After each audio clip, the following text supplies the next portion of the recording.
Hello hello ma'am, 2 minute কথা বলা যাবে?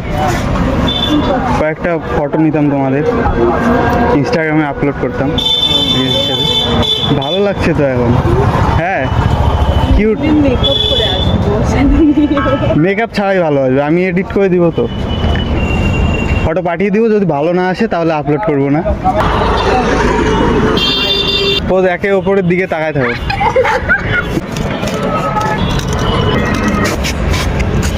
হ্যালো, চলবে? আমার তো সবই ছবি ভালো লাগে। দুজনের নামটা? আমার নাম রিয়া, ওর নাম পুটু। দিয়া? রিয়া। রিয়া। তোমার? পুটু। পুট্টু? বুঝলাম না। সুস্মিতা। সুস্মিতা। Okay okay. वो तन में सुइयां सुइयां सी अब तो लगी चुभने। वो तन में सुइयां सी लगी लगी